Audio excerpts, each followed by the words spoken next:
Hi everyone, I'm Michelle. I'm going to talk about the best practices in structuring startup founding partnership transactions. So it seems like there's a lot of you who have partners, correct? Sure. Why do we need an agreement? Why do we need an agreement? Raise your hands. In case you dissolve it. In case you dissolve it, correct. What is another reason why you would need an agreement? To reduce misunderstanding. Okay, misunderstanding, correct. So this is from Funders and Founders. Dirty laundry. I don't know, you guys might be familiar with this. 62% of startups fail because of internal conflict. Why? Well, because I have an idea and it's better than anyone else's. But how about execution? Who gets to decide? So who makes a decision? Just because you have the idea, should you make the decision? Because you're you're a coder, should you be making a decision? I work harder than you. How come you're not working? How about leave or I leave? If you don't leave, I'm going to leave. So why should we have an agreement in place? How about, oh my God, we're going to fail. Do you guys have know any of these pessimistic partners? How about who gets what? How much I'm going to get? How much stock are you going to grant me? What is my salary? Who cleans up the pizza after this? So who's going to do the dishes and do the picnic and go to Safeway and get the food? We need to strategize more. Should we have meetings all day or should we work? Of course, this is a really popular one. I need to go home at 5. So those are some of the reasons why it's important to have an agreement in place. Limited perspective. Is your partner, how is that person going to be? Is that person going to be a great partner 3, 5, or 10 years from now? You know, is he or she going to change? You know, what if they work really hard and they get demotivated and then they leave? 50-50 partnerships may not be the most stable, right? Who makes a decision, you know, after the honeymoon period is over? You know, how do you decide on like important key decisions with a 50-50 vote?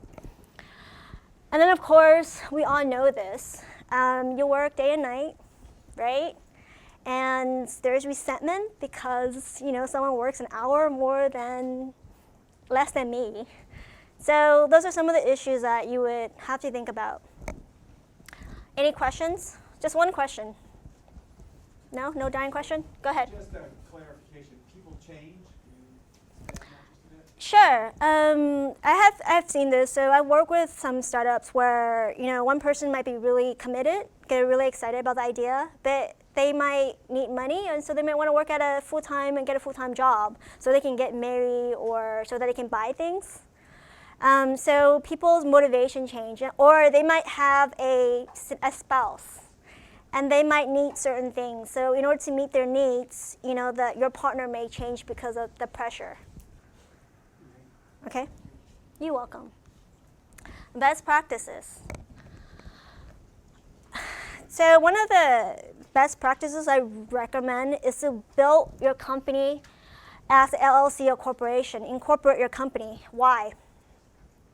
Anyone know why? Go ahead. You get all the taxes. Yes, taxes. Liability. Yeah, correct. But when you're working on your work and building the company, you're building IP, right? So you own the IP with your partners. So do you need to assign that IP to the company, right? So when they leave, how do you determine who owns the IP if you don't have an agreement or even have a company in place? What if you're a sole inventor of the IP and you own the So the question is, what if you're the sole owner or you're the one who makes the IP?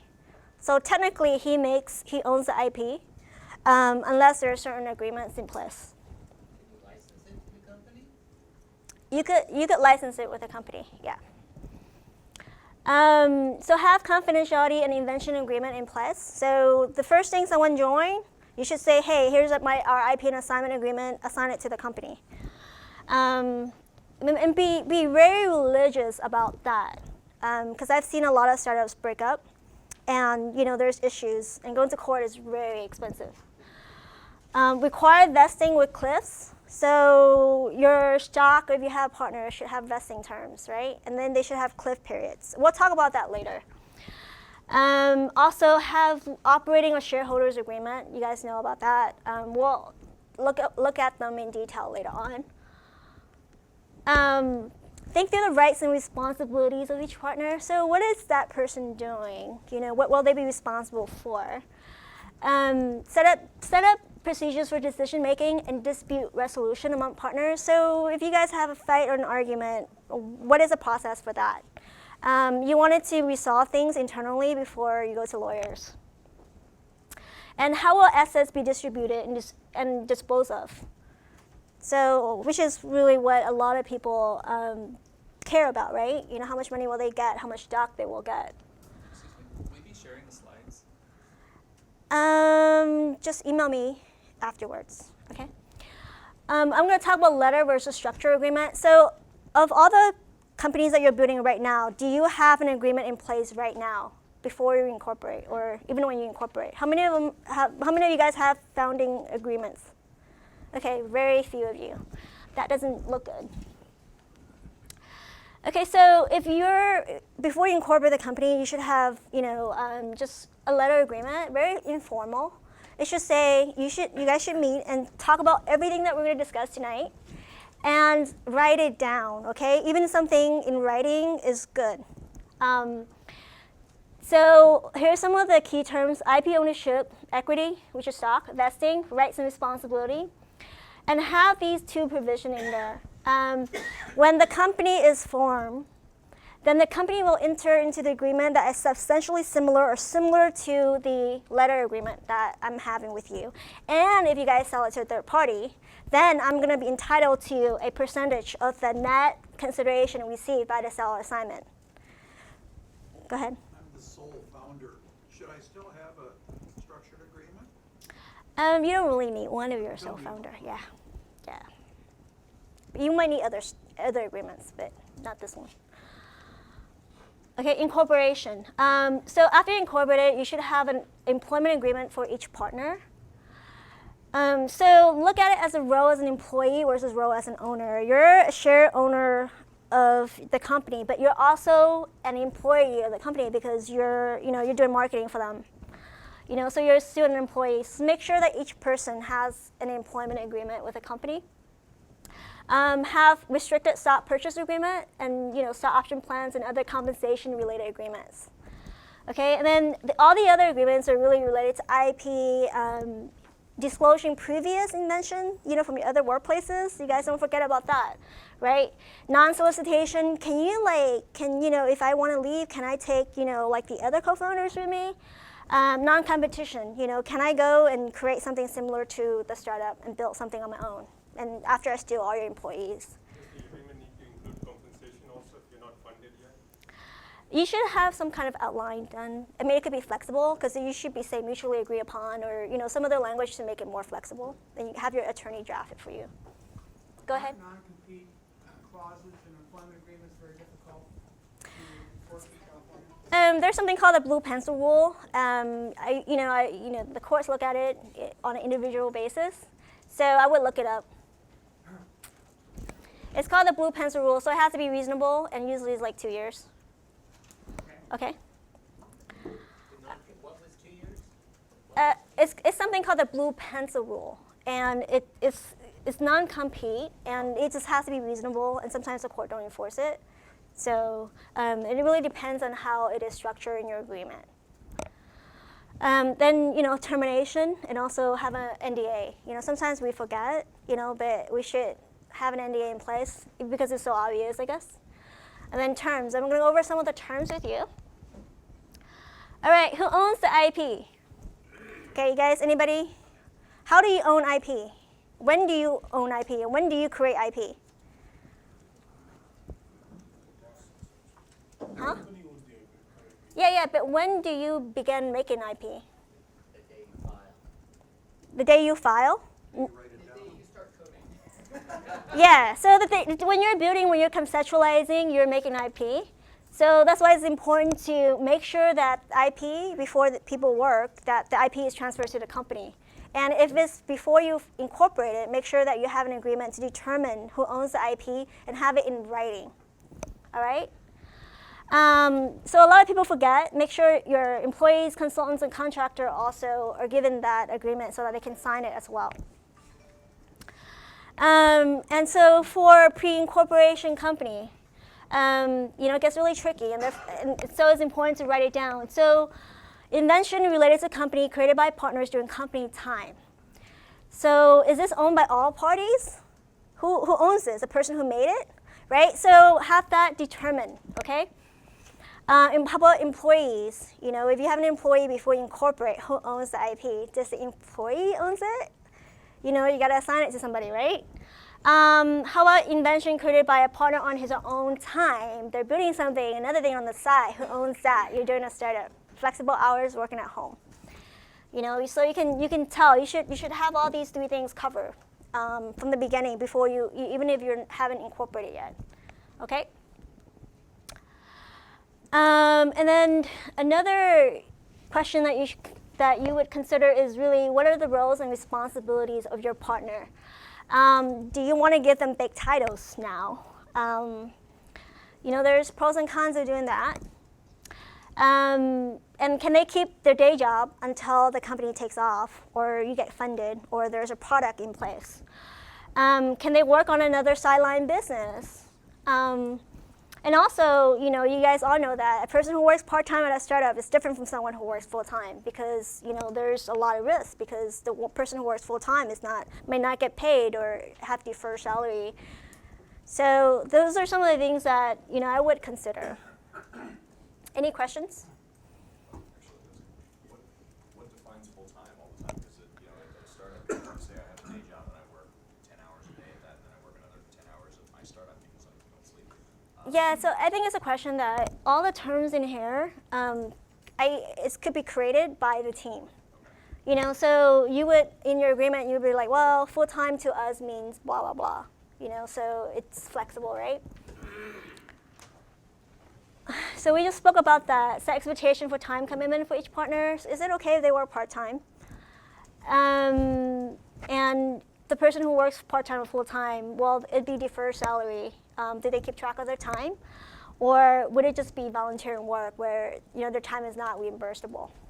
So some of the stuff that you would basically put in your agreement. What's the criteria for the last point then? It's just really a decision that you make within your company, or whoever is the leader in your company, and then you agree by the team.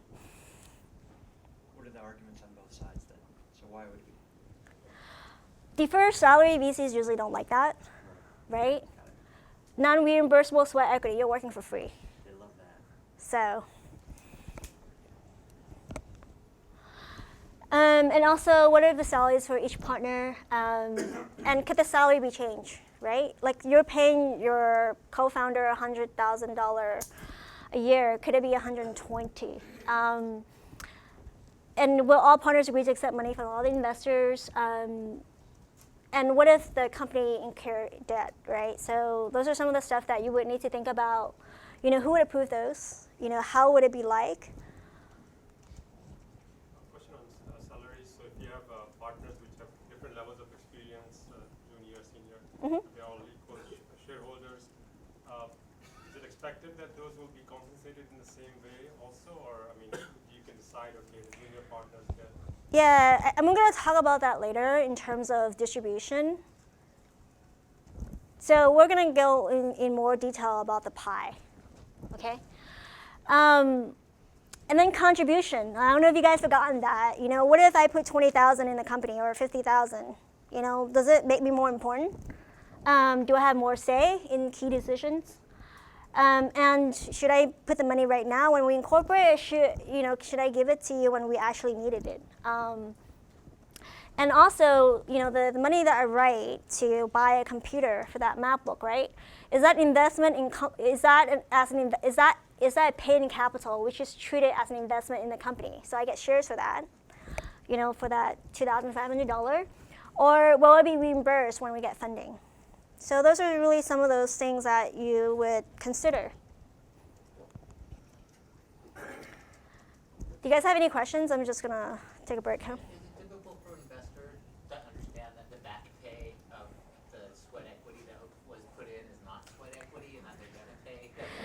I think they don't like it, but it really depends on your negotiation with your VC or investors or angels. Just like any other debt you have. It does need to be Yeah. disclosed. Yes, it does need to get disclosed, and it's considered debt by the investor. Yeah.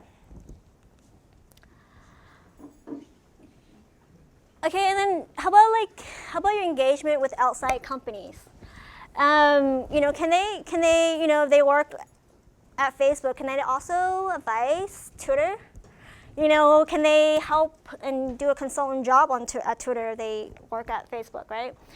And so you might want to consider having non-compete provisions so that they can't engage with the competitors of your company. And can they own a significant amount of stock in your competing company? So just really think about those. It creates conflict of interest. And that's why those are important. So how are key decisions made? And how are day-to-day decisions made? Or do you empower all the co-founders to make key decisions? On the board and in your agreement, there will be voting and non-voting shares. There will be majority vote on anonymous consent, or the CEO makes certain decision. And what kind of decisions are made by the board, right? So some of the key decisions are capitalization, hiring of executive, dilution, and M&A. Just some examples. So really think about that, because in the agreements, it will say that, right? And sometimes it will say the shareholder will decide, but we're talking about the vision of the company. So do you know what motivates each of your partner? Are they there for the money, the stock? Do they are they passionate about the field and they just wanted to grow the company? Are they looking to build something long term, an IPO, or do they just want high growth, or maybe exit? And they didn't want to spend 2 years in it, or do they just wanted to leave? So really, some of these conversations are hard, but it's important. And I think if you say, hey, we're going to draft an agreement for us, we're going to talk about all of these, it might be better, right? Okay, now we're going to be talking about who gets what percentage of the company.